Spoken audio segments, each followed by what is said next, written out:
La Bible quotidien. Une série de réflexions quotidiennes centrées sur la parole de Dieu. Que ce livre de la loi ne s'éloigne point de ta bouche. Médite-le jour et nuit pour agir fidèlement selon tout ce qui y est écrit. Car c'est alors que tu auras du succès dans tes entreprises. C'est alors que tu réussiras. Josué chapitre 1, verset 8.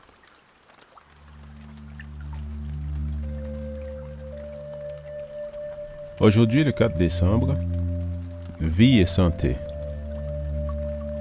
Il dit, « Cette eau sortira vers le district oriental, descendra dans la Araba et entrera dans la mer. Lorsqu'elle se sera jetée dans la mer, les eaux de la mer deviendront saines. Tout être vivant qui se meut vivra, partout où le torrent arrivera, et il y aura une grande quantité de poissons, car cette eau arrivera là-bas, et les eaux deviendront saines, et il y aura de la vie partout où arrivera le torrent. » Ézéchiel chapitre 47, versets 8 et 9.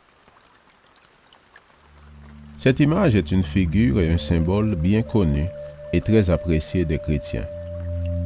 Dans le temple que vit Ézéchiel, et qui serait édifié après le retour de captivité d'Israël, la gloire de l'Éternel s'y manifesterait à nouveau, mais cette fois, ce serait pour toujours.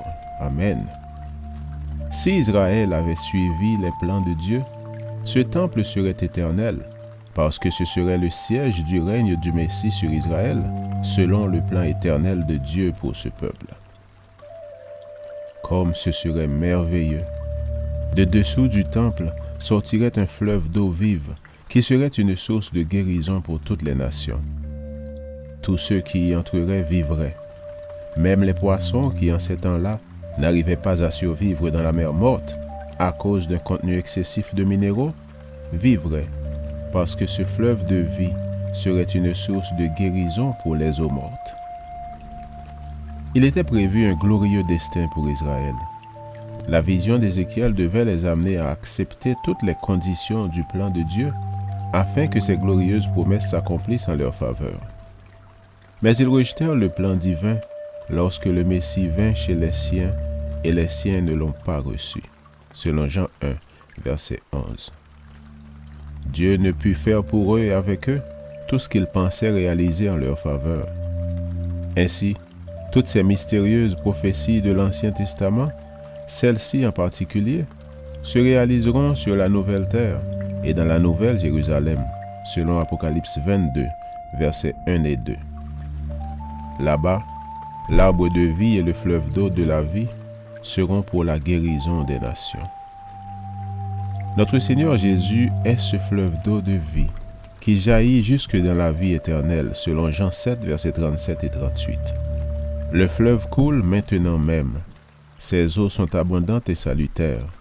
Tous ceux-là qui le veulent peuvent venir et en boire aujourd'hui, selon Jean 4, versets 13 et 14. Personne ne doit souffrir de la soif, car le fleuve de vie, le Seigneur Jésus-Christ, est à l'œuvre pour le salut de tous ceux qui s'approchent de Dieu par lui. Préparons-nous donc dès aujourd'hui à jouir de la joie de nous désaltérer à la source d'eau de la vie qui sort du trône de Dieu. Amen. Lecture de la Bible pour aujourd'hui dans l'Ancien Testament, Ézéchiel chapitre 47 et 48. Et dans le Nouveau Testament, Hébreux chapitre 7 et 8. Merci d'avoir écouté. Je vous souhaite de passer une excellente journée avec Jésus. À la prochaine!